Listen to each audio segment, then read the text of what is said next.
বিশ্বাস করবেন না, আমি প্রথম থেকে আমার চোখ দিয়ে আনন্দ অশ্রু বইতেছে, অন্তরের মধ্যে এক ধরনের ভালো লাগা কাজ করতেছে। আর যখন স্লোগান হচ্ছে তেরা মেরা রিশতা কিয়া লা ইলাহা, তেরা মেরা রিশতা কিয়া লা ইলাহা ইল্লাল্লাহ, এই লা ইলাহা ইল্লাল্লাহ বুকে ধারণ করার কারণে জঙ্গি বলো রাজাকার বলো কোনো কিছু তোয়াক্কা করি না। এই লা ইলাহা ইল্লাল্লাহ বুকে ধারণ করার কারণে মৌলবাদী বলো উগ্রবাদী বলো কোনো কিছু পরোয়া করি না। এই লা ইলাহা ইল্লাল্লাহর কালেমাকে বিজয়ী করবার জন্য আমরা পৃথিবীতে এসেছি। একটা কথা স্পষ্ট জানিয়ে দিতে চাই, রেজাউল করিম আবরার কিংবা আসিফ আদনানদেরকে জঙ্গিবাদী ট্যাগ দেওয়ার দুঃসাহস করেছ।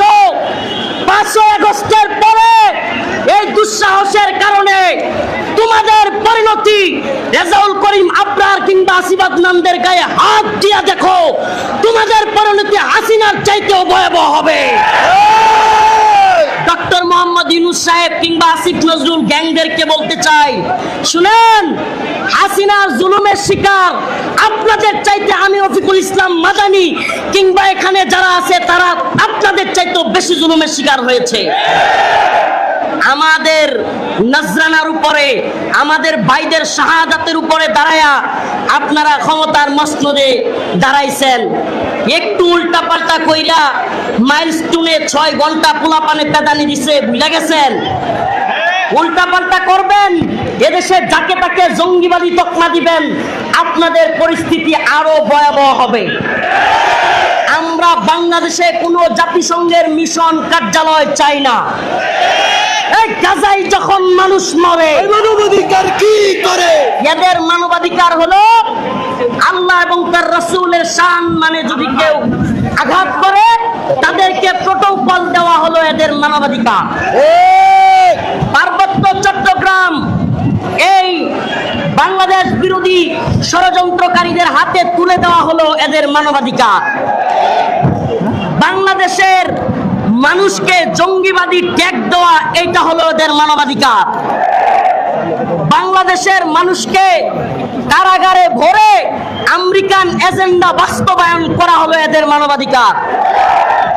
আমি একটা কথা না বলেই নয়, সাংবাদিক ইলিয়াস হোসেন সহ যারা কিনা জাতিসংঘ বা আমেরিকান এজেন্ডা বাস্তবায়নের জন্য এক ধরনের কথা ছড়ায়া দিয়েছেন বাংলাদেশে, যে অনেক আলেম ওলামা নাকি সেনাবাহিনীর সাথে আতাত করে বাংলাদেশের জাতিসংঘের মিশনের বিরোধিতা করতেছে।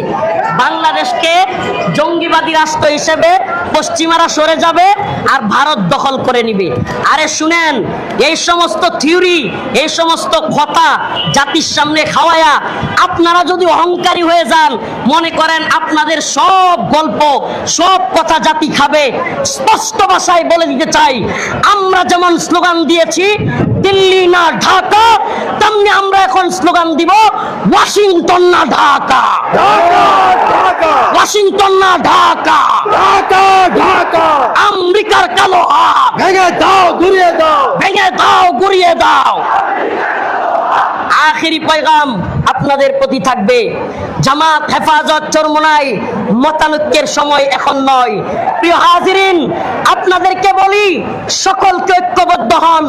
উলামায়ে কেরামকে আহ্বান করব, আল্লামা আয়াতুল্লাহ আব্বাসী দামাত বারকাতুহুম, হেফাজতের যুগ্ম মহাসচিব মীর ইদ্রিস হাফিজাহুল্লাহ, আমাদের আহমেদ রফিক ভাই, আরো যারা আছেন আপনাদেরকে বলি, আমিরে হেফাজতের কাছে আহ্বান করেন, আমিরে হেফাজতকে বলেন একটা ডাক দিতে, হে উম্মার আপুসিন রাহবার আল্লামা বাবুনগরী রহিমাহুল্লাহর মামা আল্লামা শাহ মুহিবুল্লাহ বাবুনগরী, আপনি ডাক দেন, দেখি ইউনুস গঙ্গের দাম্ভিকতা কতক্ষণ টিকে।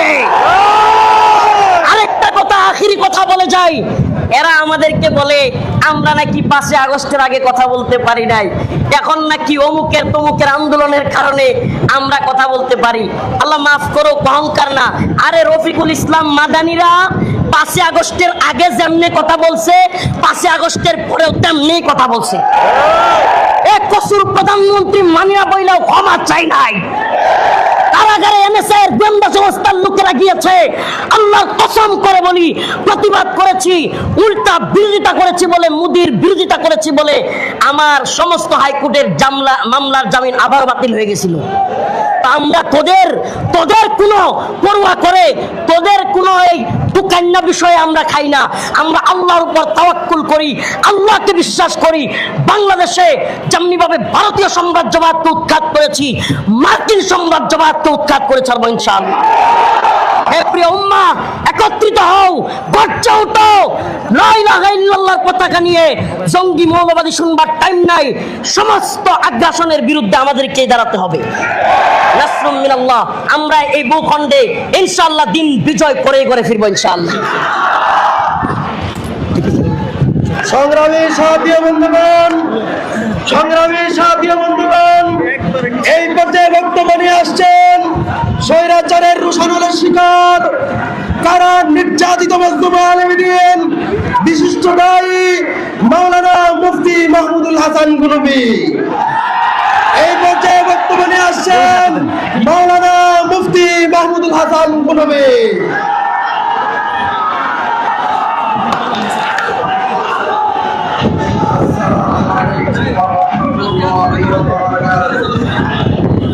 قاتلوهم يعذبهم الله بأيديكم صدق الله العظيم। গতকাল এই বিশাল সমাবেশের সম্মানিত সভাপতি ওয়াজিবুল ইহতিরাম উলামায়ে হাক্কানি রাব্বানি, দিন দরদি ধর্মপ্রাণ সারা দেশের আনাজ কানাজ থেকে আগত মুসল্লিয়ানে কেরাম, তৌহিদবাদী মুসলমানেরা, আমাদের বক্তব্য পরিষ্কার। জাতিসংঘের মানবাধিকার মূলত মানবতাকে ধ্বংস করার হাতিয়ার। এটাই পৃথিবীতে তাদের আসল পরিচয় প্রমাণিত। যেই 16টা রাষ্ট্রে তারা আছে, প্রত্যেকটা দেশের মেরুদণ্ড নাই। সুতরাং আমরা মেরুদণ্ডহীন জাতিতে পরিণত হতে রাজি নয়। আমরা জাতিসংঘের কমিশন চাই না, আমরা তাদের ভুয়া মানবাধিকার চাই না। আমরা আল্লাহ প্রদত্ত মানবাধিকারে বিশ্বাসী। আমরা রাসূলের আদর্শে প্রতিষ্ঠিত মানবাধিকারে বিশ্বাসী।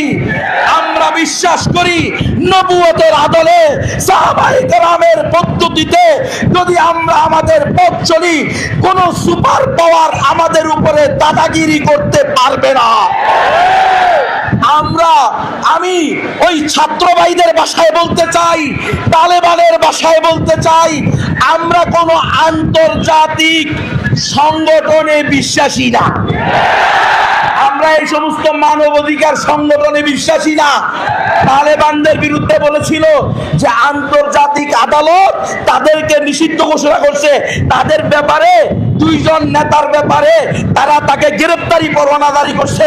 তালেবানের পক্ষ থেকে স্পষ্ট উত্তর দেওয়া হয়েছে, আমরা তো কোন ধরনের আন্তর্জাতিক আদালতে বিশ্বাস করি না, কোন ধরনের আন্তর্জাতিক আদালতকে স্বীকৃতি দেই না।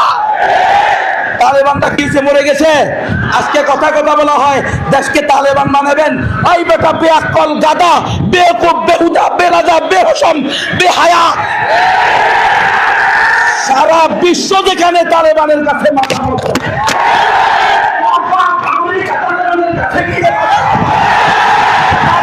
তালেবানের কাছে হাত তুলে বলছে, চায়না তালেবানের দয়ার দিকে তাকিয়ে আছে। ইন্ডিয়ার মতো মালাউন মুশরিকরা তালেবানের দয়ার দিকে ভিক্ষা করতেছে, আর তুমি বসে আছো তালেবানের মতো। দেখাও গত 3 বছরে পুরো আফগানিস্তানে কয়টা দর্শন হয়েছে? গত 3 বছরে পুরো আফগানিস্তানে কয়টা ডাকাতি হয়েছে? আর এখানে তুমি সাধারণ মানুষের নিরাপত্তা দিতে পারো না। এখানে আমাদেরকে এই সমস্ত জাতিসংঘ এগুলো ভুয়া, আমরা এগুলো চাই না।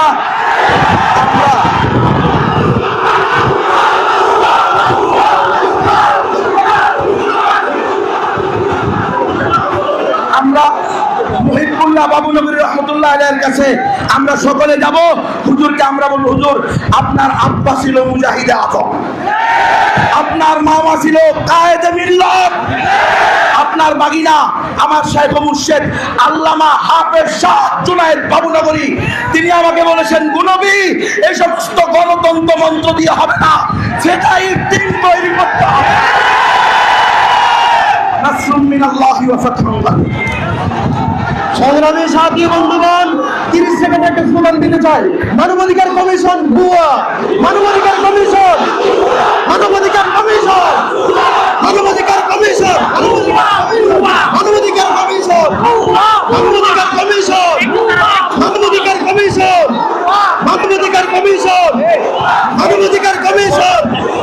মানবাধিকার কমিশন, মানবাধিকার কমিশন, মানবাধিকার কমিশন, মানবাধিকার কমিশন।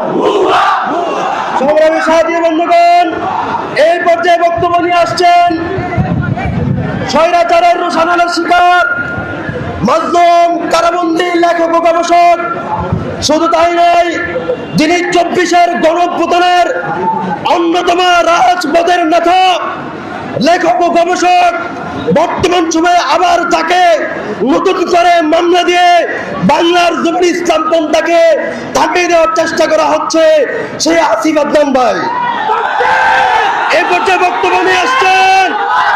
এই পর্যায়ে বক্তব্য নিয়ে আসছেন আসিফ আদনান। এই পর্যায়ে বক্তব্য নিয়ে আসছেন আসিফ আদনান।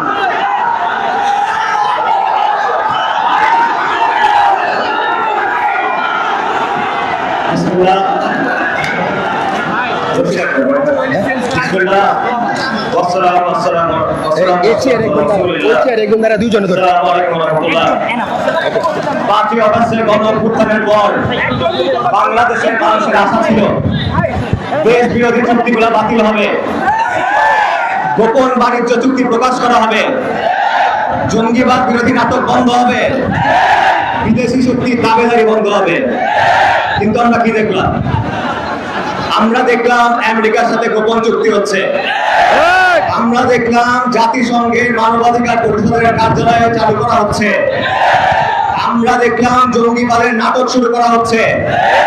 আমরা দেখলাম ভারতের গোলামি শেষে এখন আমেরিকার গোলামের দিকে দেশকে নেওয়া হচ্ছে। আর আমরা যারা এটার বিরুদ্ধে কথা বললাম, আমাদের বিরুদ্ধে মিথ্যা মামলা দেওয়া হলো। এটা কেন হচ্ছে? আপনারা এই যে মানবাধিকার কমিশন, এই মানবাধিকার কমিশন পৃথিবীর 18টা দেশে আছে। অর্ধেক দেশে গৃহযুদ্ধ, অর্ধেক দেশে অরাজকতা। আমাদের প্রশ্ন, বাংলাদেশে কি কোনো গৃহযুদ্ধ চলতেছে? তাহলে বাংলাদেশে কেন এই মানবাধিকার কমিশন? জাতিসংঘ মানবাধিকার নিয়ে কনসার্ন করে, তাহলে তাদের তো উচিত কাশ্মীরে অফিস খোলা, তাদের তো উচিত আসামে অফিস খোলা, তাদের তো উচিত গুজরাটে অফিস খোলা। তাহলে তারা বাংলাদেশ নিয়ে এত চিন্তিত কেন? আমি আপনাদেরকে বলতেছি, বাংলাদেশ নিয়ে কেন চিন্তিত? আমাদের পাশের দেশ বার্মা, এখানে গৃহযুদ্ধ চলতেছে, এই জন্য জাতিসংঘ এখানে অফিস করতে চায়। জাতিসংঘ এই গৃহযুদ্ধে বাংলাদেশকে টেনে নিতে চায়। জাতিসংঘ এই গৃহযুদ্ধ বাংলাদেশে টেনে আনতে চায়, এই কারণে তারা অফিস করতে চায়। এই গৃহযুদ্ধকে কেন্দ্র করে প্রক্সি ওয়ার চলতেছে। এখানে আমেরিকার স্বার্থ আছে, এখানে চীনের স্বার্থ আছে। খুব ভালো কথা, তাদের স্বার্থ থাকুক, প্রত্যেক দেশ তার নিজের স্বার্থ দেখবে। আমাদের কথা হলো, বাংলাদেশের সরকার কার স্বার্থ দেখবে? বাংলাদেশের সরকার কি বাংলাদেশের মানুষের স্বার্থ দেখবে নাকি আমেরিকার স্বার্থ দেখবে? আমাদের প্রশ্ন হলো এটা, যে বাংলাদেশের সরকারগুলো কেন একবার দিল্লির দিকে সাজদা করে, আরেকবার হোয়াইট হাউসের দিকে সাজদা করে? এই জাতিসংঘের মানবাধিকার কমিশন যদি চালু হয়, আপনারা জানেন বাংলাদেশের পার্বত্য চট্টগ্রামে বিচ্ছিন্নতাবাদী আন্দোলন আছে, যাদেরকে বিদেশি শক্তি সহায়তা করে, যাদেরকে পশ্চিমা শক্তি সহায়তা করে। এই অফিস খোলার পর পার্বত্য চট্টগ্রামে কি হবে? এই দায়গার, এই দায় ইন্টারিম সরকারের। আপনারা জানেন এই মানবাধিকার কমিশন এলজিবিটি এজেন্ডা প্রচার করে, তারা বিকৃত যৌনতাকে অধিকার বলে প্রচার করে। তাদের যে জাহিলিয়াত, এটা তারা পুরো বিশ্বের উপর চাপায় দিতে চায়। তারা শিশুদের মধ্যে, তাদের বসিত কথা, তারা শিশুদের মধ্যে সমকামিতার প্রসার চায়। তারা মিডিয়ার মাধ্যমে সমকামিতার নরমালাইজেশন চায়। এটা আমাদের দ্বীন বিরোধী, আমাদের আকীদা বিরোধী, আমাদের তেহজিব বিরোধী, আমাদের তমুদ্দন বিরোধী। পুরুষ সরকারের কোনো অধিকার নাই, কোনো ম্যান্ডেট নাই, কোনো এখতিয়ার নাই এটা আমাদের উপর চাপায় দেওয়ার। কোনো উপদেষ্টাদের এই অধিকার নাই, কোনো রাজনৈতিক দলের কোনো অধিকার নাই। আপনারা মিলাই দেখেন, হাসিনা তার ইচ্ছা মতো সিদ্ধান্ত মানুষের উপর চাপাই দিত, ইন্টারিম সরকার তার ইচ্ছা মতো সিদ্ধান্ত মানুষের উপর চাপাই দেয়। হাসিনা গোপন চুক্তি করছিল, ইন্টারিম সরকার গোপন চুক্তি করে। হাসিনা ট্রানজিটের নামে করিডোর দিছিল, ইউনূস সরকার মানবাধিকার নামে বক্সিবার আনতেছে। হাসিনা বন্ধুত্বের নামে দেশকে ভারতের হাতে উঠাই দিয়েছিল, ইউনূস সরকার দেশকে আমেরিকার হাতে উঠাই দিতে চায়। আর যখন আমরা এটার বিরুদ্ধে কথা বলি, আমাদেরকে বলে জঙ্গি, আমাদেরকে মামলা দেয়, আমাদেরকে ভয় দেখায়। আমরা জানাই নেই, এই মামলার ভয় দেখায়, হামলার ভয় দেখায়, গুম খুনের ভয় দেখায় লাভ নাই। তাওহীদি জনতাকে সবচেয়ে বেশি নির্যাতন করছে হাসিনা। হাসিনা সর্বশক্তি দিয়ে চেষ্টা করছে, ভারত সর্বশক্তি দিয়ে চেষ্টা করছে তাওহীদি জনতাকে নির্মূল করার জন্য। ফলাফল কি? আজকে হাসিনা আছে? কই হাসিনা এখানে আছে? তাওহীদি জনতা এখানে আছে? শুনতে পাই না, জোরে বলেন তাওহীদি জনতা আছে? ইনশাআল্লাহ, আলহামদুলিল্লাহ, তাওহীদি জনতা থাকবে দিনের জন্য, কওমের জন্য, জমিনের জন্য। আমরা first line of defence. India আসুক, আমেরিকা আসুক, তাওহীদি জনতা থাকবে। আমরা দিল্লির গোলামি জিনজির চিহ্ন করছি, ওয়াশিংটনের গোলামি করার যা। এই দিন আবার, এই জমিন আবার, এই দিন আবার, এই জমিন আবার। নারায় তাকবীর! নারায় তাকবীর! সংগ্রামী সাথী ও বন্ধুগণ, সংগ্রামী সাথী ও বন্ধুগণ, কথা একটাই, মানবাধিকার কমিশন, মানবাধিকার কমিশন, মানবাধিকার কমিশন, মানবাধিকার কমিশন, মানবাধিকার কমিশন। সংগ্রামী সাথী ও বন্ধুগণ, এই পর্যায়ে বক্তব্য নিয়ে আসছেন রাজপথের লড়াকু